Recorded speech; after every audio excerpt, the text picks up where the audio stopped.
Hey folks, Dr. Mike here for Renaissance Periodization, and today's quick tip is how to arrange your intra-workout nutrition.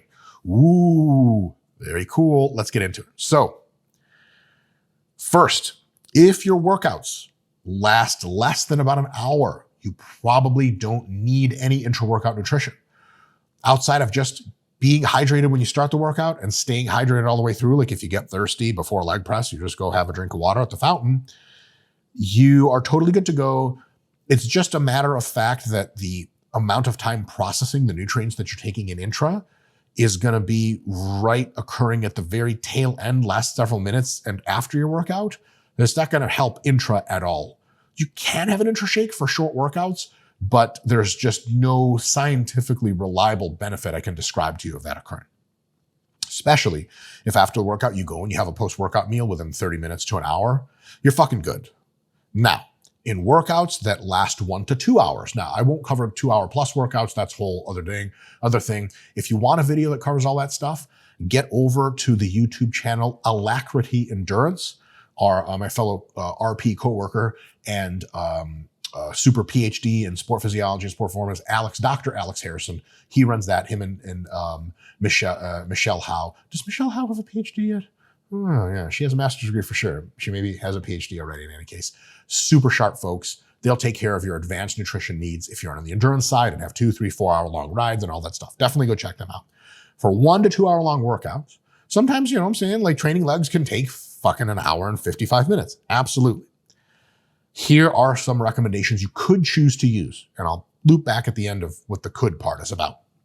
First, you want to sip on the shake that you make, or shakes plural, because it might be enough fluid volume to separate into 2 containers, during your whole workout. So after every exercise, take a couple sips, or if you get thirsty, take some sips. And you basically should aim to finish the shake kind of like right to where you finish the workout. If it's a bit much, you can finish like half the shake or 2/3 of the shake and then crush the last half or 1/3 as soon as the workout is over. What goes in the shake? Obviously water. I like to make mine with vodka as the base. Don't try that at home. Whey protein, because it is probably the most quick digesting and anabolic and anti-catabolic protein they've ever made. Glycemic carbohydrates, Gatorade, Powerade. You can buy them in powders or the actual drinks. Dextrose, Vitargo, shit like that. Actually, Vitargo, I take that back. I think it's actually a slow digesting carbohydrate. So just dextrose and Gatorades and stuff like that. And a pinch of salt. The salt actually speeds up the rehydration process. It takes all those nutrients, including most importantly water, and it shuttles them across the intestinal barrier faster, which is really good.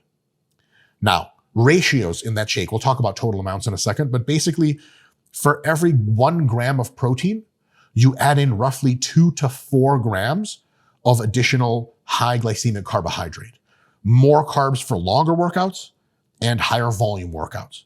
So if you have a workout that takes 2 hours, but it's a lot of resting and just some power lifts, then you can do even a 1-to-1 ratio of protein and carbs and maybe 1 to 2. If you have a workout that's 2 hours of like you're fucking moving the whole time, sweating fucking bullets, then 1 to 4 even is a totally fine ratio for protein to carbohydrate. And this is really important. For every 80 grams, okay, there's other ways to say this. Fuck it, I'll say it another way. For every 8 grams of the carbs plus protein that you have, you count those in grams, that you put in the shake, you need to use 100 milliliters of water. So for every 80 grams of protein plus carbs, which is a more realistic measurement, you have 1,000 milliliters of water. The reason for this is that an 8% solution seems to be the solution roughly that gets quickest from your digestive tract into your bloodstream to actually give you those nutrients, and it optimally rehydrates you as well. So give that some thought. You're going to say, when you make this, you're going to be like, that's a lot of fluid. But remember, you don't go to the drinking fountain anymore. You just have the shake. Well, these little guys right here, a little milk jug type ish.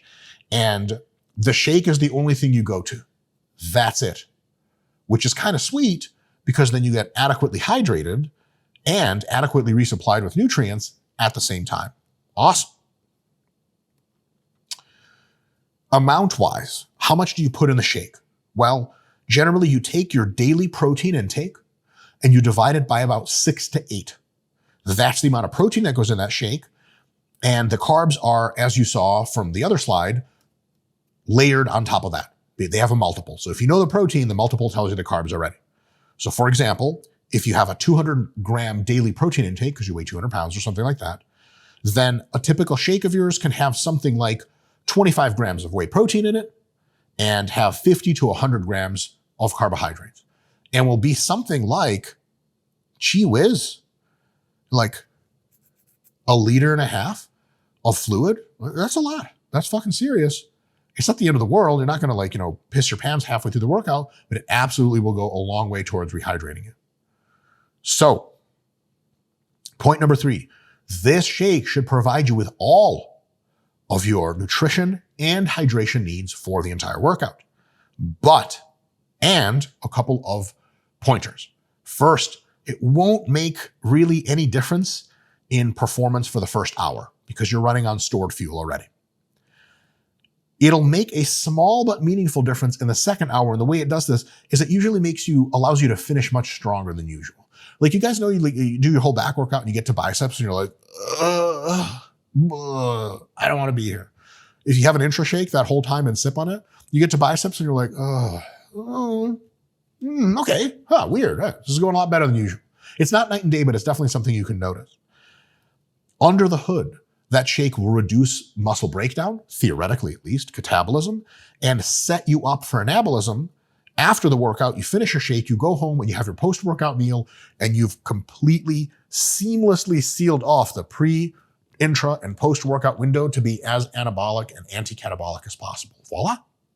You did the thing. Now here's the thing. Lastly, do you not want to do this and think it's superfluous? Bro, I usually don't do the shit. I've been doing it more recently and I have to gain mass now. I'm on a mass phase.